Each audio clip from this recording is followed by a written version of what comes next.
جنگ میں نبی علیہ السلام کے سگے چچا سیدنا عباس علیہ السلام بھی گرفتار ہوئے. سرکار نے فرمایا چچا آپ بھی فدیہ دو، آپ کو رہا کر دیتے ہیں. عرض کیا بھتیجے میرے پاس مال نہیں ہے. رحمت للعالمین ہے، فرمایا چچا جان آپ وعدہ کرو آپ کو رہا کر دو تو مکے جا کے فدیہ بھیج دینا. عرض کیا میرے پاس مال نہیں ہے. سرکار قدر رحمت جوش میں فرمایا چچا جان جو آتے وقت جو درموں کی تھیلی زمین میں دفن کی تھی میری چچی میں فضل کے ساتھ مل کر، اور آپ نے کہا نہیں تھا اگر میں مارا گیا تو میرے تینوں بیٹوں فضل، عبداللہ، قسم کو یہ دولت دے دینا، اگر میں زندہ آ گیا تو فابیا. جب یہ بات سنی تو عباس کے اوپر راشا طاری ہو گیا کہ کیونکہ اس چیز کا عباس کے بیٹوں کو بھی پتا نہیں تھا، صرف بیوی آپ دونوں میاں بیوی کو پتا.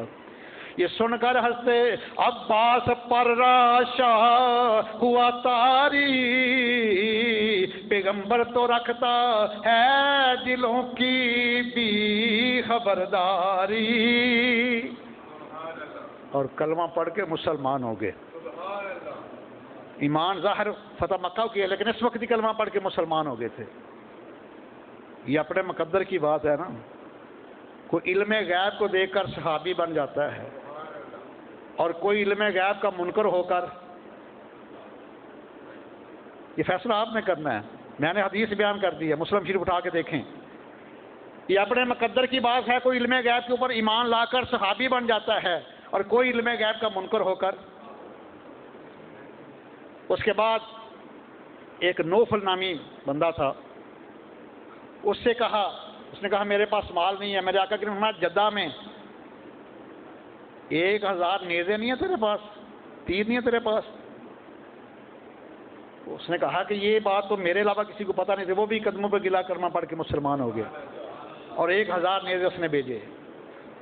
اس جنگ میں نبی علیہ السلام کے داماد حضرت ابو العاص وہ بھی گرفتار ہوئے، ابھی کلمہ نہیں پڑھا انہوں نے.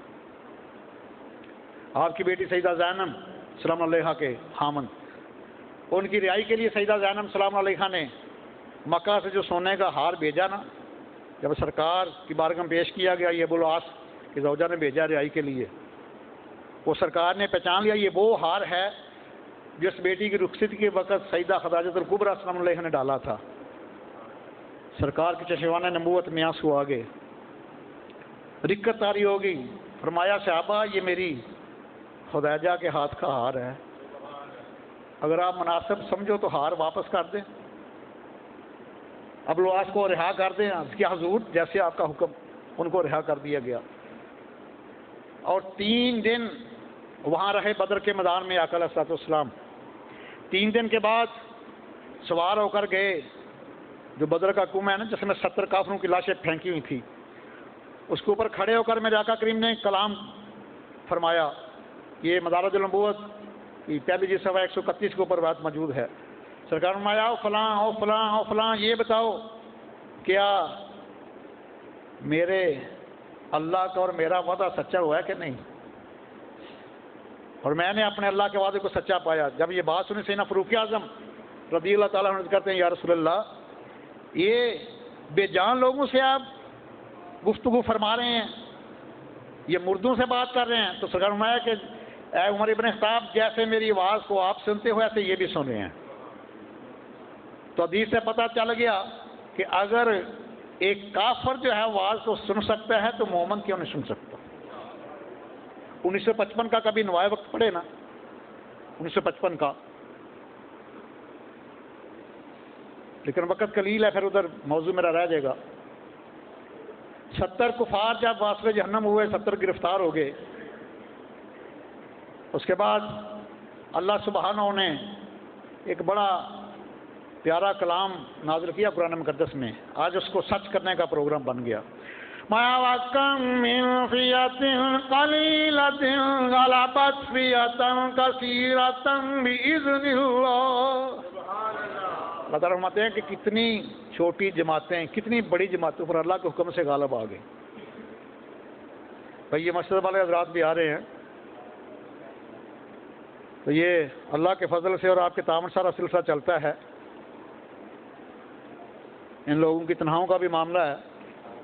بازار سے آپ کو پتہ ہے کہ وہ مسجد کو اگرائی نہیں ہو رہی، بند ہیں، تو یہ آپ نے دل کھول کے مدد کرنی ہے. تو اللہ تعالیٰ کا یہ جو فرمان ہے، ساری دنیا کی باتیں غلط ہو سکتی ہیں، لیکن جو میرے اعلیٰ آقا و مولا کے محبوب آپ کے رب نے، آپ کے خالق مالک نے فرمایا، وہ بالکل کما حق و حق اور سچ ہے. ما کم من فیۃ قلیلۃ غلبت فیۃ کثیرۃ باذن اللہ. یہ صبح قیامت تک یہ حکم ہے. میں کہ کتنی چھوٹی جماعتیں ہیں بڑی جماعتوں پر اللہ کے حکم سے غالب آئی. ایک تو یہ مثال ہے، ایک اور مثال میں آپ کو دیتا ہوں. 6 ستمبر 1965 کی رات کو یہ ہندوستان کے ظالموں نے بغیر کسی اطلاع کے 50,000 وہ فوج اس کے ساتھ ٹینک، توپ خانہ، بکتے بند گاڑیاں تھیں، لاہور کے بارڈر پر حملہ کر دیا. اور 7 ستمبر 1965 کو اگلے دن 600 ٹینک کے ساتھ سیالکوٹ کے بارڈر پر حملہ کر دیا. اور ان کا ارادہ تھا کہ اتنی بڑی تعداد میں ہم 2 دنوں میں لاہور سیالکوٹ کو فتح کر لیں گے. لیکن ان بدبختوں کو یہ نہیں پتا کہ لاہور میں داتا علی حجویری بھی آرام فرما رہے ہیں. داتا علی حجویری بھی آرام فرما رہے ہیں. اور اس کا نتیجہ کیا ہوا؟ 17 دن یہ جنگ رہی ہے. یاد رکھنا اپنے ہیرو کے کارناموں کو. 17 دن یہ جنگ رہی ہے اور پاکستان کی بری، بحری اور فضائی افواج نے دشمن کے لشکر کے پرخچے اڑا دیے. 11,500 فوجی ہندوستان کے مارے گئے تھے اس جنگ میں، اور 117 ہوائی جہاز تباہ ہوئے تھے، جس میں MM عالم کا ورلڈ ریکارڈ بھی بنا تھا، چند سیکنڈ میں 5-7 جہاز تباہ کرنے کا. اور اس کے بعد پھر 600 ٹینک جو سیالکوٹ 600 کے 600 تباہ ہوئے، اور 1600 مربع میل کا علاقہ بھی پاکستان کے قبضے میں آیا. وہ تو امریکہ نے خباثت کی، جھوٹ موٹ کر کے وہ علاقہ کشمیر کا لالے دے کر واپس کرا دیا. لیکن اللہ تعالیٰ نے یہاں بھی وہ اپنا وعدہ سچا کر دیا تھا کہ کم من فیۃ قلیلۃ غلبت فیۃ کثیرۃ باذن اللہ، کہ کتنی ہی قلیل جماعتیں بڑی جماعتوں پر اللہ کے حکم سے غالب آئی. تو سامنے ایک شام میں بات کر رہا تھا کہ لاہور میں ایک بدبخت نے شوشہ چھوڑ دیا. انہوں نے کہا کہ ہم شرک کے فتوے دے دے کر تھک گئے ہیں، داتا علی حجویری کے مزار سے رش ختم ہی نہیں ہوتا. انہوں نے شوشہ چھوڑ دیا کہ معاذ اللہ داتا علی حجویری یہاں پہ دفن نہیں ہے، ان کی جو قبر جو ہے وہ قلعے میں ہے، شاہی قلعے میں. لوگوں کو پریشان کیا. اور اس وقت 1955 کے انواع وقت نکال کے دیکھیں کہ الحاج ابودود صادق رحمہ اللہ میرے سیدی کے آپ کی لائبریری میں بھی یہ موجود ہے. اس وقت پھر مؤسس اعظم پاکستان حضرت علامہ سردار احمد فیصل آبادی رحمہ اللہ اور مفتی اعظم پاکستان سید ابو برکات کو ساتھ لے کر داتا علی حجویری کے مزار پر آئے اور سپیکر کھول کر اعلان کیا کہ تم کہتے ہو کہ داتا علی حجویری یہاں نہیں ہے، تم آ جاؤ، ہم آ گئے ہیں. اور یہاں میں آواز دوں گا، اگر داتا علی حجویری فرمائے کہ میں یہاں ہوں تو پھر مانوں گے. یہ محدث اعظم پاکستان مولانا سردار احمد فیصل آبادی رحمہ اللہ صاحب فضل کریم ان کے والد ماجد کا اعلان ہے. اور ان کے شاگرد تھے جنہوں نے ممتاز قادری رحمہ اللہ کی نماز جنازہ پڑھائی تھی، سید حسین شاہ صاحب، یہ محدث اعظم پاکستان کے شاگرد ہیں وہ. تو سید نہ ابو البرکات مفتی اعظم پاکستان نے آپ کے ہاتھ کو پکڑا، انگلی کو لایا، فرمایا حضور اتنی بڑی بات کر دی. فرمایا میں نے اپنی طرف سے نہیں کی، میں نے داتا علی حجویری سے پوچھا، عرض کیا حضور اعلان کر دوں، اور میں اعلان کر دوں تم کہو گے میں کہوں گا میں یہاں موجود ہوں. اللہ اکبر کبیرہ. تو سامعین شام یہ جنگ بدر ہمیں ایک پیغام دیتی ہے کہ اللہ سبحانہ کی مدد ان لوگوں کے لیے آتی ہے جو ناموس رسالت کے لیے کٹ مرنے کے لیے تیار ہوتے ہیں. میں نے معاذ اور محبت رضی اللہ ننے صحابہ کا آپ کو واقعہ سنایا کہ انہوں نے ابو جہل لعین کو واسل جہنم کر دیا. یہ حج ساری عمر میں ایک دفعہ فرض ہے، وہ بھی سب پر نہیں، صاحب استاد پر ہے. اور یہ زکوٰۃ سال میں ایک دفعہ فرض ہے، وہ بھی سب پر نہیں، جو صاحب صاحبوں پر. نماز روزانہ 5 دفعہ فرض ہے، لیکن تحفظ ختم نبوت ناموس رسالت کی حفاظت ہر سانس پر فرض ہے، ہر سانس کے اوپر فرض ہے. اور صحابہ نے بتلا دیا، معاذ محمد جانے قربان کر کے بتا دیا. اللہ اکبر کبیرہ. تو جو آیا مقصہ میں نے آپ کے سامنے تلاوت کی، اسے پڑھنا جا کر. یہ 4 پارہ ہے، سورہ آل عمران کی آیت نمبر 123 ہے. مایا والا قد ناصرکم اللہ بدر وانتم اذلہ. And indeed surely Allah helped you at Badr when you were resourceless. لقد یہ دونوں سیغے بڑے شدت کے ہیں. لام تاکید کا ہے، قد تحقیق کا ہے، indeed surely سخت الفاظ ہیں. البتہ تحقیق اللہ نے اس وقت تمہاری مدد کی بدر کے میدان میں. وَأَنْتُمْ أَذِلَّةٌ when you were resourceless، جب تم بے سر و سامان تھے. کچھ لوگوں نے یہاں ترجمہ کیا استغفر اللہ، جب تم کمزور تھے. لا حول ولا قوت باللہ. اگر صحابی رسول کمزور ہے پھر دنیا میں طاقت والا کوئی نہیں ہے. یہ صحابہ کا ہی مقام ہے کہ آدھی کھجور ملتی تھی اس وقت 24 گھنٹے میں روزہ بھی ہے، اور کسی کے جسم کے اوپر قمیض نہیں ہے، کسی کے پاؤں میں جوتا نہیں ہے، اور 1000 کے لشکر کو تباہ و برباد کر دیا. اذلہ کے 2 معنی ہیں. ایک اذلہ کا معنی ہے کمزور ہونا، ایک اذلہ کا معنی ہے بے سر و سامان ہونا. یہاں اذلہ کا معنی ہے بے سر و سامان، کیونکہ 1000 کے لشکر کے مقابلے میں ان کے پاس صرف 2 گھوڑے تھے سرکار کے غلاموں کے پاس، اور 6 زرہیں تھی، 8 تلواریں تھی. یا معنی بنے گا when you are resourceless، جب تم بے سر و سامان تھے. اور آگے فرمایا کہ فاتقوا اللہ and be pious to Allah. اللہ والے بن جاؤ، نیکوکار بن جاؤ، پارسا بن جاؤ. اگلا جملہ اللہ لعلکم تشکرون so that you may become thankful، تاکہ تم اس کے شکر گزار بندے بن جاؤ. تو آج اللہ کے گھر میں بیٹھ کر یہ عہد کرنا ہے، سرکار کی محفل میں بیٹھ کر عہد کرنا ہے، یا الہی ہم ناموس رسالت کے لیے ہر وقت سب کچھ قربان کرنے کے لیے تیار ہیں. نہیں ایسا نہیں، ہاتھ اٹھا کے مردم والا وعدہ کرو. یا رب مصطفیٰ استقامت عطا فرما. یہ بھائی رمضان المبارک کی عظیم ساتیں ہیں، عظیم گھڑیاں ہیں. یہاں تک آقا علیہ الصلوۃ والسلام فرماتے ہیں کہ جو اس مہینے میں قرآن و حدیث کا بیان سننے آتا ہے، ہر قدم پر 1,00,000 سال کی عبادت کا ثواب ملتا ہے. یہ اور اس مہینے میں ایک فرض پڑھو، ایک نفل پڑھو تو ایک فرض کا ثواب، اور ایک فرض پڑھو تو 70 فرضوں کا ثواب ملتا ہے.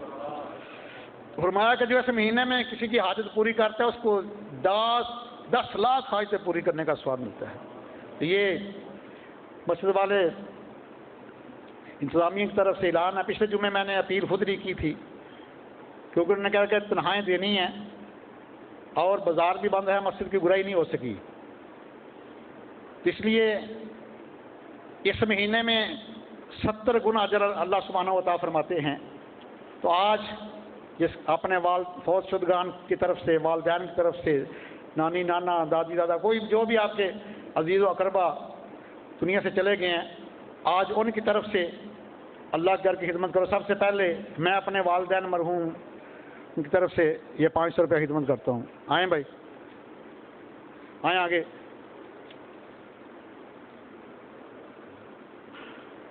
جلدی کریں بھائی، ماشاء اللہ بھائی. صحیح صاحب، جو آگے بھیجنا ہے وہی تمہارے کام آنا ہے، اور پھر اسی کا دیا ہوا رزق ہے، اسی کے راستے میں دینا. بلکہ اگر مسلم شریف کی حدیث پڑھیں تو بڑے کمال الفاظ ہیں. عن ابی ہریرہ قال قال رسول اللہ صلی اللہ تعالی علیہ وآلہ وسلم اذا مات الانسان انقطع عمله الا من ثلاثه الا من صدقۃ جاریہ او علم ينتفع به او والد صالح يدعو له. سرکار نے فرمایا، ابو ہریرہ راوی ہیں، صحیح مسلم کی حدیث ہے، اتھینٹک حدیث سند ہے، کہ جب بندہ دنیا سے چلا جاتا ہے تو اس کا نامہ مال سیل کر دیا جاتا ہے، فائل کر دیا جاتا ہے. لیکن فرمایا کہ میں رحمت تقسیم کرنے والا محبوب ہوں، گھبرا نہ جانا، میں تمہیں 3 چیزوں کی بشارت دیتا ہوں، یہ میرے غلام کے لیے ہیں. الا من ثلاثہ، 3 چیزوں کی بشارت ہے. الا من صدقۃ جاریہ، اگر وہ صدقہ جاری کا کوئی کام کر گیا ہے تو جب تک دنیا اس پر عمل کرے گی اس کو بھی ثواب ملے گا، اور اس قبر والے کو قیامت اس کے نامہ مال میں اس کا ثواب درج ہوتا رہے گا۔ دوسرا فرمایا او علم ينتفع به، اگر کوئی نافع علم، نفع پلانے والا علم، جس کر صاحب یہاں پڑھا رہے ہیں طلباء کو قرآن مقدس کی تعلیم حاصل کرتے ہیں، وہ آگے پڑھاتے ہیں، یہ نفع والا علم جب تک دنیا اس پر عمل کرے گی ان کو بھی ثواب ملے گا، اور جس نے یہ سلسلہ شروع کیا قیامت تک اس کے نامہ مال میں ثواب درج ہوتا رہے گا۔ اور تیسرا فرمایا والدین صالحا یدعو لہ، اگر کوئی نیک اولاد چھوڑ کے جب اس کے لیے ہاتھ اٹھائے گا اس کا ثواب اس کے نامہ مال میں درج ہوگا۔ میں نے بخاری شریف کی حدیث پڑھی، مدارج النبوت کی حدیث پڑھی 131 سے، کہ سرکار نے جو کفار کے 70 قتل ہوئے ہیں بدر کے میدان میں قوم پڑے ان کے ساتھ خطاب کیا تو سیدنا فاروق اعظم نے کیا حضور یہ تو مردہ ہیں سے آپ بات کر رہے ہیں، میں جیسے آپ میری بات کو سنتے ہو یہ بھی بات کو سنتے ہیں، تو پتہ چل گیا کہ اگر کافر بات کو سن سکتا ہے تو مومن کو حقہ زیادہ سن سکتا ہے، اور کافر بھی قبر میں زندہ ہے مومن بھی زندہ ہے۔ توجہ کے ساتھ میں بڑا باریک مسئلہ بیان کروں، کافر بھی قبر میں زندہ ہے مومن بھی قبر میں زندہ ہے، کافر قبر میں عذاب لینے کے لیے زندہ ہے، مومن قبر میں ثواب لینے کے لیے زندہ ہے، کیونکہ یہ مسلم کی حدیث ہے کہ جب قبر میں چلا جاتا ہے بندہ تو نامہ مال سیل کر دیا جاتا ہے، الا من ثلاثہ، الا من صدقۃ جاریہ اور علم ينتفع به وولد صالح يدعو لہ، تو یہ اپنے لیے آگے ضرور بھیجا کرو، وہی تمہارے کام آنا ہے۔ کہ دعا ہے کہ اللہ سبحانہ ہمیں عشق و ادب کے ساتھ قرآن و حدیث بیان کرنے سننے اور اس پر عمل کرنے کی توفیق عطا فرمائے، آمین ثم آمین، وما علینا الا البلاغ۔